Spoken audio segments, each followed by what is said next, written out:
Good evening and welcome tonight. It's a tragic day in Damaturu, Yobe State, as a female suicide bomber blows herself up, killing 8 others. Nigeria Air Force takes delivery of new military hardware to prosecute battle with Boko Haram in the northeast. Bayelsa State are thrown into mourning as 11 top female politicians die in a fatal accident today.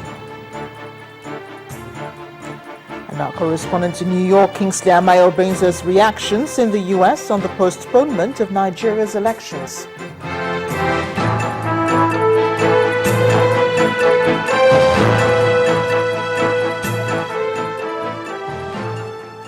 Damaturu, Yobe State's capital, is still reeling in shock following the tragic suicide bombing which led to the death of 9 people, including the suicide bomber.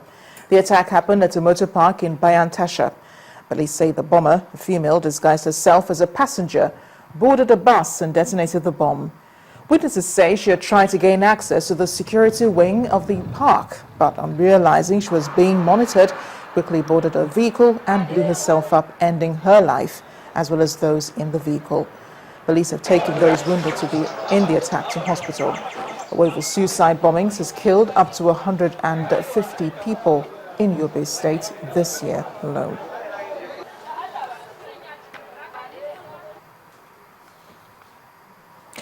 Meanwhile, the Nigerian Air Force has strengthened its resolve to tackle insurgent attacks in insurgency in Nigeria following the acquisition of new equipment and weapons. The Chief of Air Staff, Air Marshal Adeshola Amosun, who was in Lagos to flag off the equipment testing and calibration of the ammunition, says that in a matter of weeks, the insurgents will be weakened considerably and ultimately peace will be restored to that part of the country. When the elections were postponed by 6 weeks to allow security forces deal more precisely with the challenges in the northeast, many argue that if that didn't happen in years of fighting, then it can happen in 6 weeks. But the Chief of Air Staff thinks otherwise. Here we're incorporating some new systems, some new ammunition has showed up. So we need to incorporate this into the platforms we have. Then we need to intensify the day and the night operations. We're here essentially to flag off the operations. I'm optimistic the 6 weeks is more than adequate. Additional capacity and platform has been procured for this fight. But before they are deployed, a test run will be carried out in Lagos, but nothing to worry about, he says. We have new ammunition that we need to test. The range here in Lagos, in Yobe, is the most ideal for these operations, so we have to make use of the facility. Everything that the nation has in terms of land space, equipment and capabilities must be brought to bear to fight insurgency, terrorism, and to take care of emerging threats. There should be no fears. This is the Air Force in action. In terms of quick wins, he tells us that currently, through air and ground intelligence, the supply line of the insurgents have been depleted, their command and control deflected, and in coming days, it will be a showdown in Sambisa Forest. An insurgent wants to operate in Nigeria. He will attempt to create the headquarters. So the headquarters appears to be Sambisa Forest, which for me, is the center of the Sea of G of the enemy. We're going to take down that Sea of G. It's just a matter of time now. So perhaps that's the only small area you could say they are holding on to right now. But very soon, and you could see our efforts are gradually taking us there. Very soon there's going to be a big showdown. From every indication and from this visit by the Chief of Air Staff, over the next 4 or 5 weeks, there's going to be very intense and heavy bombardment coming from the Air Force as far as the Northeast and securing the Northeast is concerned. And the citizens must expect a very comprehensive fight from the Air Force in defeating the insurgent problem we have back there in the Northeast. From the International Airport at the Air Force Wing, this is Olu Phillips reporting for Channels Television News.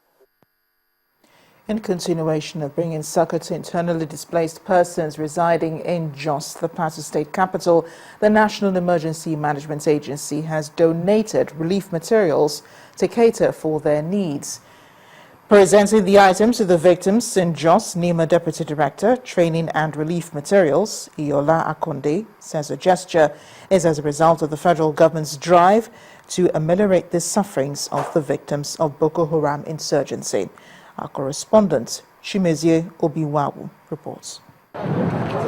This is one of the camps in Jos where these group of people from the northeast region, described as internally displaced persons, are currently seeking refuge owing to the Boko Haram insurgency in their area. There are about 35,000 from the northeast, but this particular camp is hosting about 20,000, made up of mainly women and children.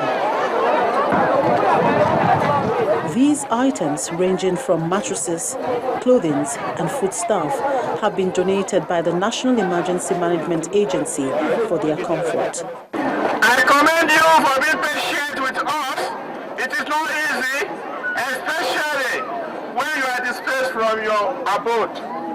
You have been good guests to us, and I was told, and I want to plead with you that you should continue the interaction in a peaceful, cordial, and gentle manner that you have been going through. This, no doubt, is a welcome relief to the managers of this camp, as getting materials to cater for these people have been a challenge. Sometimes a lot of people will come, they are hungry, they were adopted and they are just coming out, nothing to eat, no wrapper, nothing.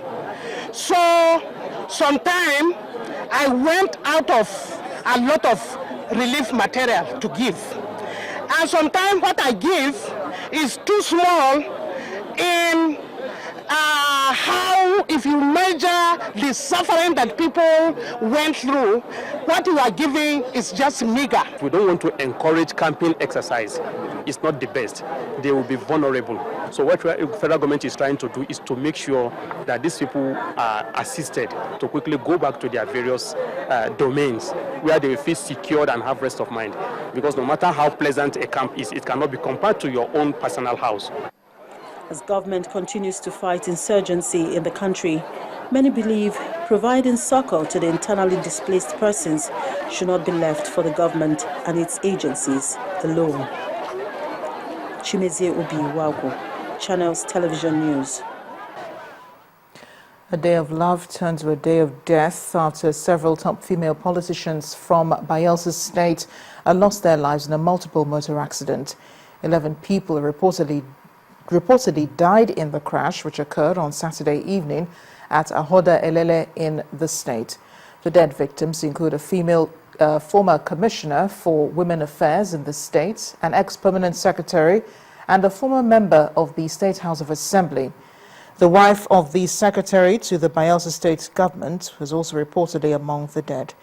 A statement from the Federal Road Safety Corps in Ahoda says 9 of the victims were burned beyond recognition, while 2 bodies were recovered and deposited in mortuaries in Ahoda and Rumiji.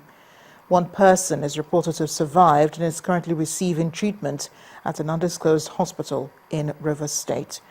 According to the FRSC, the accident was caused by a ruptured tire of the car carrying the women, causing it to collide with 2 other vehicles when it burst into flames.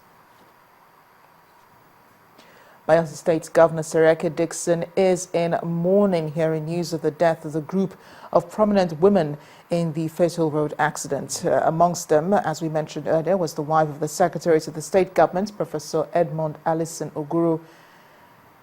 Governor Dixon said in a statement the incident was a monumental and painful loss to the state. He said the women who lost their lives were our mothers and sisters, and he prayed God to grant the bereaved families the courage and strength to bear the loss. A Government House statement says that all official engagements have been suspended and 3 days of mourning will be observed to honor the dead. Our thoughts and prayers are with the families. Now to electoral matters. The electoral umpire, INEC, says the proposed card readers designed to authenticate voters' identity on election day will be difficult to undermine.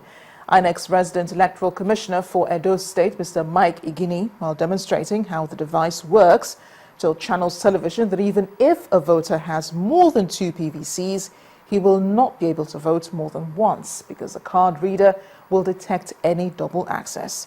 Mr. Igini was on our political program, Politics Today, where he also cleared doubts on the possibility of using stolen PVCs, saying they're useless in the hands of any other person than the rightful owner.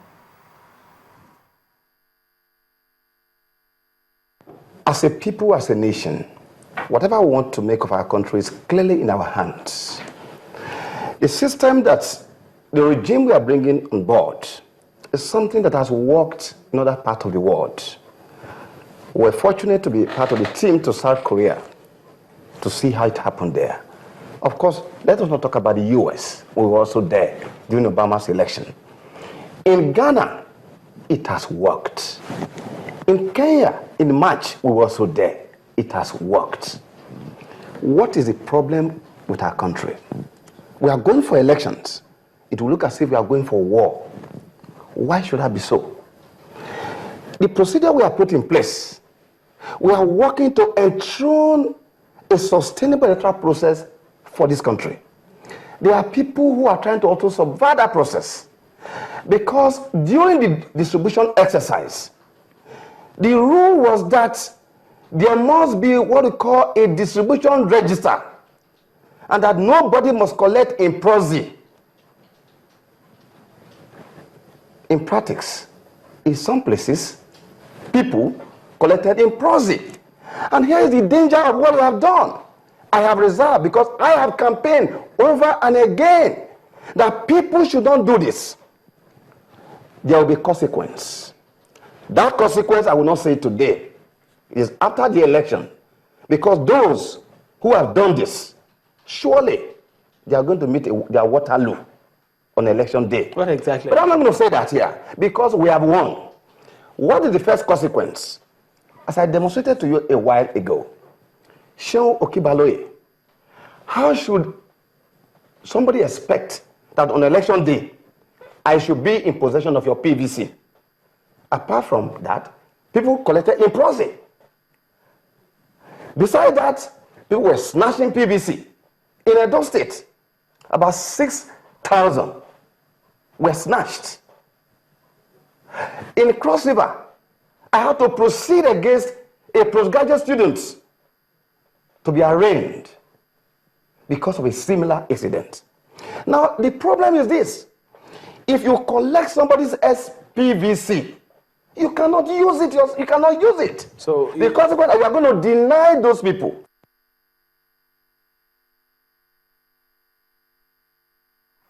INEC Resident Electoral Commissioner for Edo State, Mr. Mike Igini. In part 2, after the break, community in Edo cries out over erosion havoc. That's in a moment. Please stay with us.